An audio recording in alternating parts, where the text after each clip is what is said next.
Adobe স্টকে tax form fill up যেভাবে করবেন।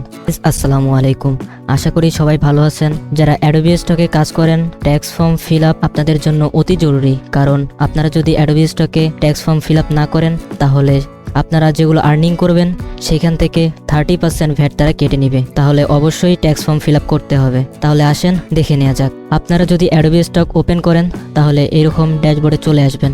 গত ভিডিওতে যেই অ্যাকাউন্টটি আপনাদের লগ ইন করা দেখানো হয়েছে, সেই অ্যাকাউন্টটি নাম্বার ভেরিফাই করা হয়ে গেছে।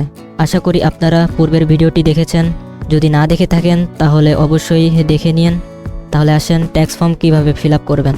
অ্যাডোবি স্টক ওপেন করার পর এরকম আপনারা অ্যাডোবি স্টকের ড্যাশবোর্ডে চলে আসবেন। এখান থেকে আপনারা কন্ট্রিবিউটর অ্যাকাউন্টে ক্লিক করবেন।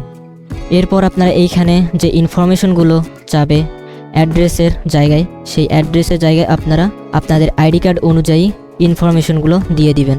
আপনারা ট্যাক্স ফর্ম ফিল আপ করার আগে অবশ্যই এই ইনফরমেশনগুলো দিতে হবে। এগুলো দেওয়ার পর আপনারা নিচে আসবেন। এইখানে দেখতে পারবেন ট্যাক্স ইনফরমেশন। এখান থেকে আপনারা অ্যাড ট্যাক্স ইনফরমেশনে আপনারা ক্লিক করবেন।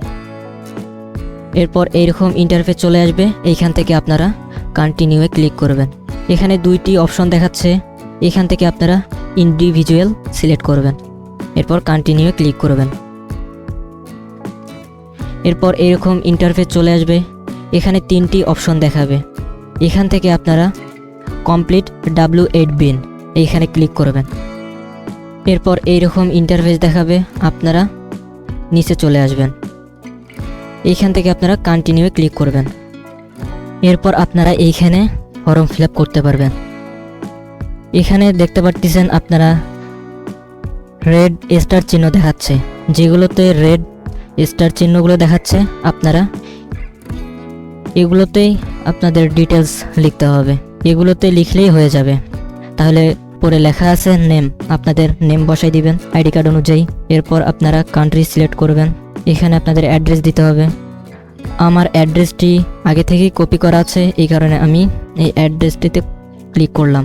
তাহলে দেখতে পাচ্ছেন আমার অ্যাড্রেসটি নিয়ে নিচ্ছে এবং এইখানে কান্ট্রি সিলেক্ট হয়ে গেছে। এরপর আপনারা নিচে এটি লিখবেন। এরপর নিচে আসবেন।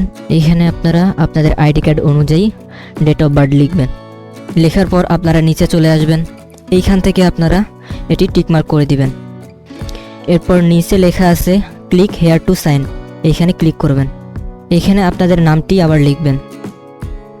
লেখার পর আপনারা অ্যাপ্লাই ক্লিক করবেন এবং একই নাম আপনাদের নিচে লিখতে হবে। আবার আপনারা উপরে যাবেন, গিয়ে দেখবেন আপনার সম্পূর্ণ ডিটেলসগুলো ঠিক আছে কি না। এরপর আপনারা যদি সম্পূর্ণ ডিটেলস দিয়ে থাকেন তাহলে নিচে আসবেন। এইখান থেকে আপনারা ক্লিক টু সাইনে ক্লিক করবেন। এইখানে দেখতে পাচ্ছেন এখান থেকে ট্যাক্স ফর্মটি সাবমিট করা হয়ে গেছে। যদি আবার আপনি কন্ট্রিবিউটর অ্যাকাউন্টে যান, গিয়ে নিচে আসবেন। নিচে এসে দেখতে পারবেন আপনার ট্যাক্স ফর্মটি অ্যাপ্রুভ হয়ে গেছে। অনেক সময় অনেকেরই অ্যাপ্রুভ করতে একটু লেট করে। এরপর আপনারা যদি জিমেইলে গিয়ে চেক করে দেখেন, যে এখানে আপনারা এসে দেখতে পারবেন আপনার ট্যাক্স ফর্মটি সাবমিট হয়ে গেছে এবং অ্যাপ্রুভও করে নিছে। তাহলে আশা করি সম্পূর্ণ ভিডিওটি বুঝতে পেরেছেন। ভিডিওটি শেষ পর্যন্ত দেখার জন্য আপনাকে অসংখ্য ধন্যবাদ। আর আমাদের চ্যানেলে যদি আপনারা নতুন হয়ে থাকেন তাহলে অবশ্যই চ্যানেলটি সাবস্ক্রাইব করবেন এবং বেল আইকনটি অন করে দিবেন। পরবর্তী ভিডিওতে দেখানো হবে কিভাবে আপনারা ইমেজ থেকে প্রম্পট তৈরি করবেন। তাহলে দেখা হচ্ছে পরবর্তী ভিডিওতে। আল্লাহ হাফেজ।